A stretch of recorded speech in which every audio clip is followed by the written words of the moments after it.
Hello and welcome again. This is elttraining.com and I'm Joga Conga. And this month we've got the second in a 4-part series on classroom management, and we're going to look at giving instructions. So as I said, this is a 4-part series. The first part we looked at last month was teacher talk and language grading, and this time we're going to look at instructions. So why are good instructions important? This might seem fairly self-evident, but effectively it's an efficient way of running the classroom. It gives learners confidence in you, it keeps the lesson running smoothly, and it probably increases opportunities for student talking time because you're not there babbling on too much. You can get things going, so there's more of them doing something and less of you setting it up. So I think these are good reasons to give good instructions, and it's a really central part of good classroom management. So let's start with an example, or rather with an anti-example. Listen to my instructions and see why you think they're not very good. Okay, so if you'll listen up a bit, we've got this piece of paper. It's got a bit of map on it. There are a few roads and a variety of the kind of facilities you'd find in a town. Okay, right. So what do? You'll each have one and you need to work with a partner. I think it's probably best if you turn your chairs around, but you can do that in a minute if you like. Okay, so the thing to do is to imagine that you're at your house at the top left-hand corner and you want to go to the cinema, for example. So you need to ask your partner for the directions, like we were just practicing before. Turn right, keep going, that kind of thing. Right, take it in turns. Off you go.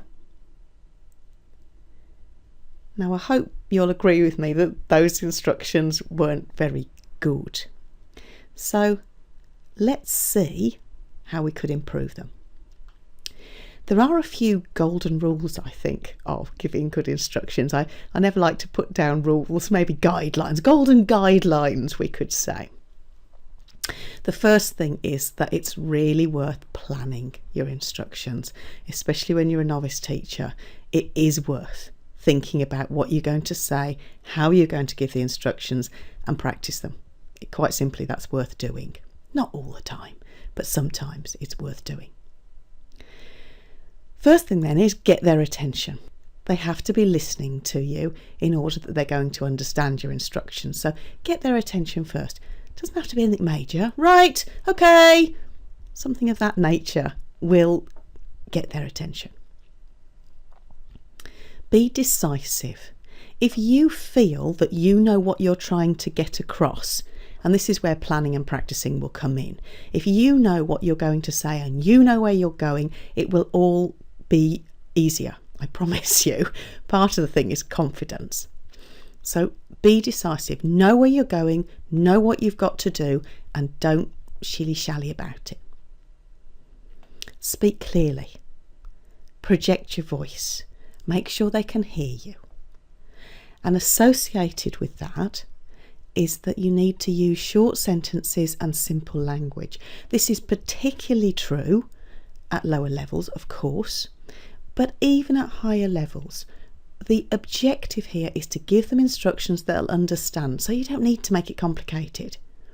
So for example, saying something like this at a lower level is difficult. We've got an embedded question there, we've got a verb therefore in an unusual place at the end of the sentence. It's difficult. This is much easier and really has the same effect. So think about how you can keep things simple.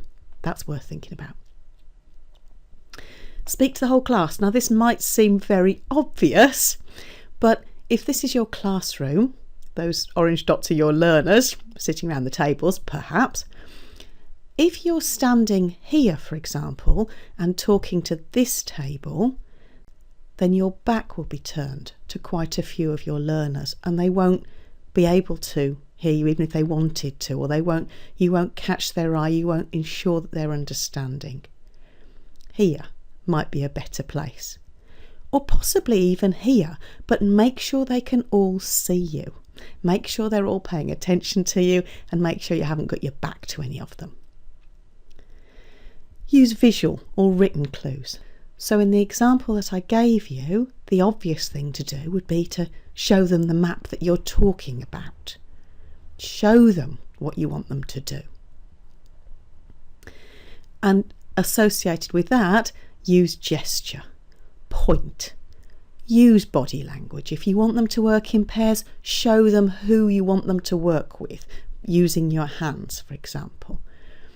Use facial expressions, possibly not that one, but make sure they understand from your body language and your facial expressions what it is that you want them to do. This will help.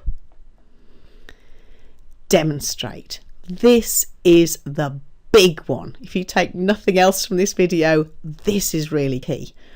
It's much easier to understand what you've got to do if you just see somebody do it. So demonstrate. Do the first one with them. Do the first couple of examples with them. Use a stronger learner to do it with you. If it's a partner type of thing, use a stronger learner and do a demonstration with them. Even at higher levels, this is useful. At lower levels, it's crucial. So demonstration is really worth a lot of explanation. That's really key. Another important thing to think is to break things down.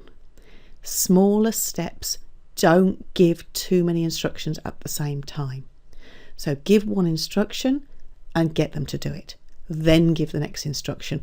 Don't give 6 instructions at the same time because they'll forget number 1 and 2, of course. You would too. And in a foreign language, of course, it makes it difficult. So thinking about breaking things down. Check that they understand. This is really important. You need to make sure that they do know what you want them to do. But be careful. There are a few caveats to this, a few elephant traps that you could easily fall into. This question is not very helpful because they will say yes, even if they don't. This question can be helpful sometimes. At lower levels, it's probably more difficult for them to explain what they have to do than to actually do it. So be careful of this kind of question. This kind of question too, what are called instruction checking questions, can be useful, can have a place, but you have to be careful not to overdo them because they can end up sounding rather patronising. So I think within reason, this kind of question can be useful, but you do have to be a bit careful with them. Let's think of another couple of things which are practically important. What if I start and it's clear that one group that I've set up don't understand what to do? In that case, the best thing to do is to go over to that particular group and help them and explain. And monitoring around while learners are doing an activity will help you to know if they understood or not. So that's really important. How about though, if I start and it's clear that half the class don't understand what to do? In that case, I would definitely call a halt to the thing.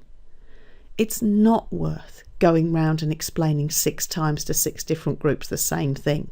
It's better to stop, realise that a significant number of people are still struggling and they don't know what they're supposed to be doing.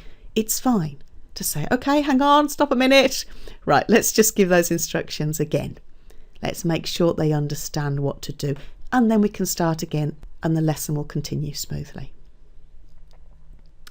Here's another good question. When do you give the handout, before or after the instructions? This depends a little bit on what your task is. Now, as soon as you give a handout to anybody, they will read it. Their attention will be on it. That's for sure. That's human nature, I think. So if you're giving out, for example, a reading task, if you give it to them before you give the instructions, they will start to read it. Even if you ask them not to, they will. I would. It's just what you tend to, where your eyes tend to be drawn, I think, isn't it? But if you've got something like the map activity that we just looked at, then that kind of thing definitely would be worth giving beforehand, because it's really useful to be able to see it in order to understand what you've got to do with it.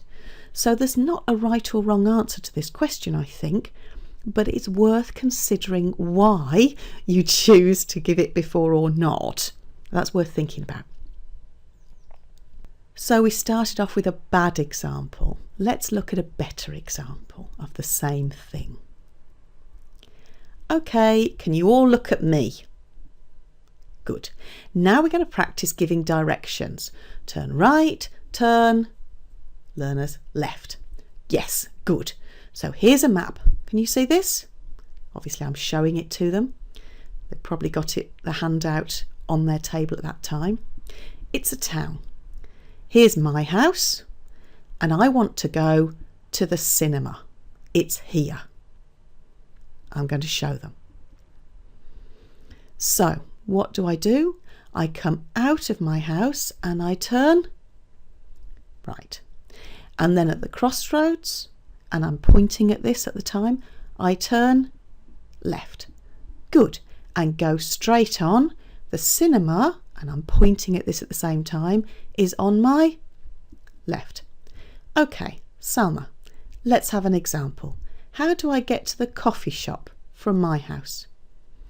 And let Salma explain. If she's struggling, you might get another learner to do a different one if you think they're not sure of this. Great. Now turn to face your partner. Gesture with this. Make sure they all know where they're supposed to be and who they're supposed to be working with, and get them looking at each other before you move on. Ask your partner, how can I get to the cinema, the garage? This question is a question which you will already have practiced, drilled perhaps. It's on the board so they can see it. Ask each other about 6 different places, and off they go. So hopefully that would be much clearer than what we did before. You can see that we're using gesture, we're using visual clues, we're breaking the instructions down, we're doing a demonstration, we're making it very clear to learners what they need to do. So I hope that's been a bit of help. Good luck with your instructions, and I look forward to seeing you next month.